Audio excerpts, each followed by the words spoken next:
আমরা সবাই মিলে বেরিয়ে পড়লাম ঘুরতে। আর কোথায় ঘুরতে যাচ্ছি সেটা জানতে হলে তো পুরো ভিডিওটা দেখতে হবে। তো দেখতেই পাচ্ছ লক্ষ্মী এখানে একটু খেলা করছিল। আর রানাঘাট স্টেশনে হচ্ছিল বৃষ্টি। তো সবাই মিলে আমরা বেথুয়াডাওরি স্টেশন থেকে চলে গেছিলাম শিয়ালদা। শিয়ালদা থেকে 3 ঘন্টা দূরে নামখানা স্টেশনে সবাই আমরা নেমে পড়লাম। সেখান থেকে টোটো করে চলে গেলাম আমরা ঘাটে। আর ঘাট পার হয়ে আবারও টোটো করে চলে গেলাম রিসর্টে। আর আমরা যে রিসর্টে ছিলাম সেটা ছিল আনন্দধারা। আর তারপরে আমরা ওখানে পৌঁছানো মাত্রই আমাদের ওয়েলকাম ড্রিঙ্কস হিসেবে দেওয়া হলো একটি করে ডাব।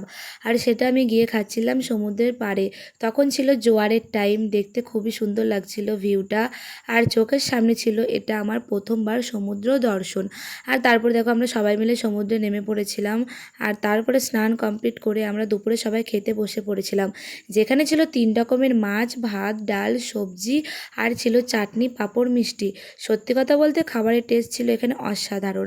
আর খাওয়া দাওয়ার পর আমি আর বোন একটু দাঁড়িয়েছিলাম। সন্ধ্যাবেলা দিয়েছিল চা, পকোড়া আর মুড়ি।